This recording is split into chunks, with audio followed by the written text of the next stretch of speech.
Bienvenue dans un récit fascinant tiré des pages les plus intrigantes de la Bible.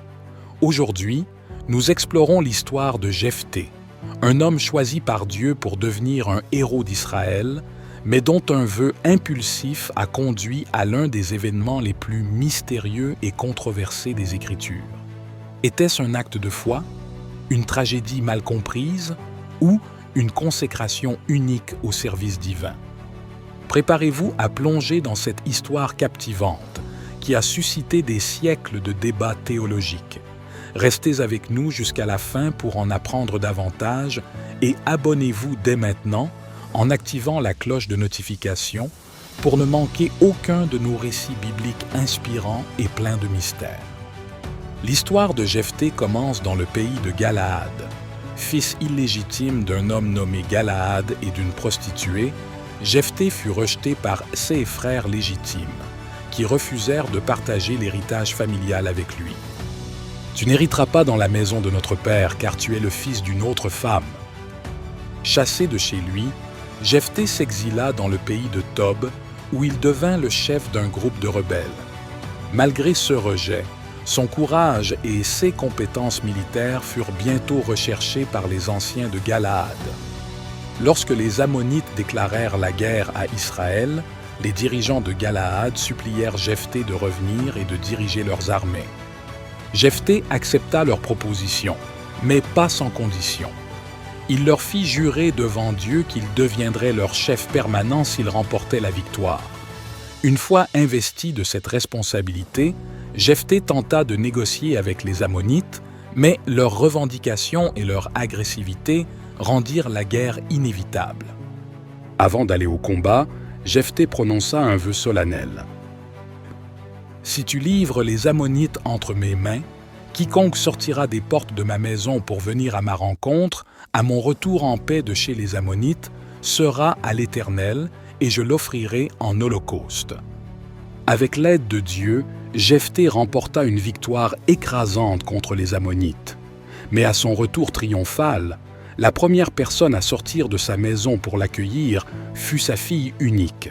Dans un mélange de joie et de désespoir, il s'écria « Ah, ma fille, tu me jettes dans l'abattement, tu es parmi ceux qui me troublent. J'ai fait un vœu à l'Éternel et je ne puis le révoquer. » Ce moment tragique a donné lieu à plusieurs interprétations de ce que Jephthé voulait dire par « offrir en holocauste ». L'hypothèse la plus probable, soutenue par de nombreux érudits, est que Jephthé n'a pas sacrifié physiquement sa fille, mais qu'il l'a consacrée à Dieu pour le reste de sa vie. En effet, le texte met un accent particulier sur la virginité de sa fille. Elle demande 2 mois pour pleurer sa virginité et non sa mort. De plus, l'idée d'un sacrifice humain contredirait catégoriquement la loi de Moïse qui interdit ces pratiques païennes. Selon cette interprétation, sa fille aurait vécu en retrait, dédiée entièrement à Dieu, sans jamais se marier ni avoir d'enfants, ce qui représentait une grande perte dans la culture israélite où le mariage et la descendance étaient perçus comme des bénédictions divines. Ce point de vue est renforcé par la façon dont l'histoire se termine. Le texte déclare « Il accomplit sur elle le vœu qu'il avait fait », mais ne mentionne pas explicitement un sacrifice. Au contraire, il est dit que les jeunes filles d'Israël allaient chaque année célébrer la fille de Jephthé, ce qui semble indiquer une commémoration de son dévouement et non une tragédie macabre.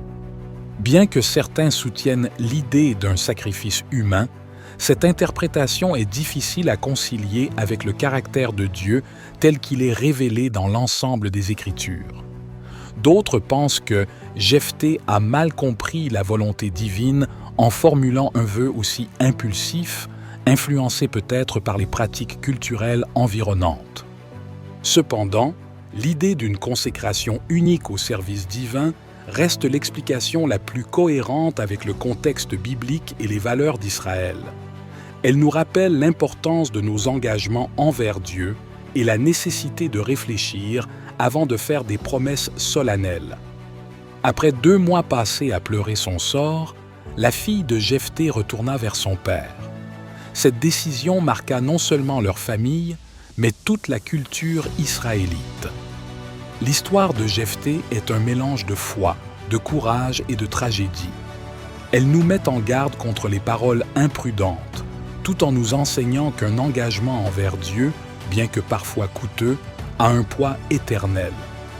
Et vous, que pensez-vous de cette interprétation? Partagez vos réflexions dans les commentaires.